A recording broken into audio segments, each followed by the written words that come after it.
ஜெய ஜெய சங்கர ஹர ஹர சங்கர மகாபிரிவா சரணம். அனைவருக்குமே வணக்கம். இன்று 7/6/2024 அமாவாசைக்கு அடுத்த நாளாக வருகின்ற சந்திர நாள். இந்த ஒரு நாளானது சந்திரனுக்குரிய நாளாக கருதப்படுகின்றது. அதாவது காலையில் எழுந்துவிட்டு சூரிய நமஸ்காரம் செய்துவிட்டு அதாவது சூரிய அஸ்தனம் ஆன அதற்கு அப்புறமாக நாம் சந்திரனை வணங்க வேண்டுமாம். சந்திரனை நாம் நினைத்து கொண்டு எந்த ஒரு செயலை தொடங்கினாலுமோ அல்லது எந்த ஒரு செயலை நீங்கள் செய்ய போகிறீர்கள், அந்த ஒரு செயலானது ஒரு எக்ஸாம் எழுதியிருக்கிறீர்கள் என்றால் அந்த எக்ஸாமில் நல்ல ஒரு தேர்ச்சியானது கிடைக்க வேண்டும் என்றால் நீங்கள் சந்திரனை முழு மனதுடன் நினைத்து கொண்டு இந்த 7 நாட்கள் அமாவாசைக்கு அடுத்து வருகின்ற 7 நாட்களும் சந்திரனுக்குரிய நாட்கள் தான். எனவே இந்த 7 நாட்களில் நீங்கள் தொடர்ந்து சந்திரன் அருகில் இருக்கக்கூடிய சந்திரன் கோவிலுக்கு சென்று முடிந்தால் சந்திரனத்தின் அதாவது அங்கு தரிசனத்தை உங்களது கண்களால் நாம் கண்டோம் என்றால் குடும்பத்தில் இருக்கிற அனைவருமே இந்த ஒரு தரிசனத்தை கண்டால் குடும்பத்தில் இதற்கு அப்புறமாக தேவையில்லாமல் எழுகின்ற பிரச்சனைகள், பித்திருக்கள், சாபங்கள் என எதுவுமே இல்லாமல் நீங்கிவிடுமாம். அவ்வளவு சக்தி இந்த சந்திரனின் 7 நாட்கள், இந்த 7 பிறைகளானது நடக்கும். அந்த 7 பிறைகளையும் நாம் நமது கண்களால் அந்த தரிசனத்தை கண்டோம் என்றால் அவ்வளவு நன்மைகளானது நடக்குமாம்.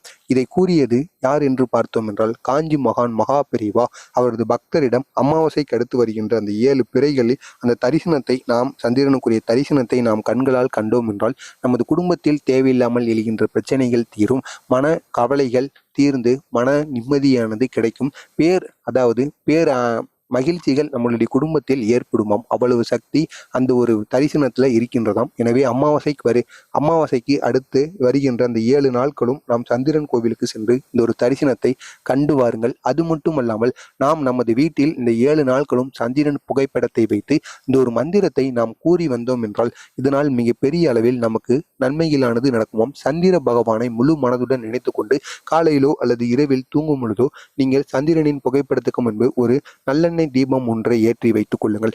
ஏற்றி வைத்துக்கொண்டு இந்த ஒரே ஒரு மந்திரத்தை மட்டும் நீங்கள் கூறி வாருங்கள். எத்தனை முறை உங்களால் கூற முடியுமோ அத்தனை முறைகள் நீங்கள் கூறி பாருங்கள். அதாவது நீங்கள் எத்தனை முறைகள் கூறினாலும் ஒன்றும் தவறே கிடையாது. நீங்கள் சந்திரனை முழு மனதுடன் நினைத்து கொண்டு இந்த ஒரு செயலை செய்தாலே போதும். சந்திரனின் ஆசியானது உங்களுக்கு முழுமையாக கிடைத்துவிட அதிக வாய்ப்புகளானது இருக்கின்றது. அந்த ஒரு மந்திரம் இதுதான். சோம் சோமாய நம, ஓம் சோம் சோமாய நம. இதுதான் அந்த ஒரு மந்திரம். இந்த ஒரு மந்திரத்தை மட்டும் நீங்கள் கூறி பாருங்கள். இதனால் மிக பெரிய அளவில் உங்களுக்கு நன்மைகளானது நடக்கும். அவ்வளவு சக்தி வாய்ந்த ஒரு சந்திர பகவானுக்குரிய மந்திரம்.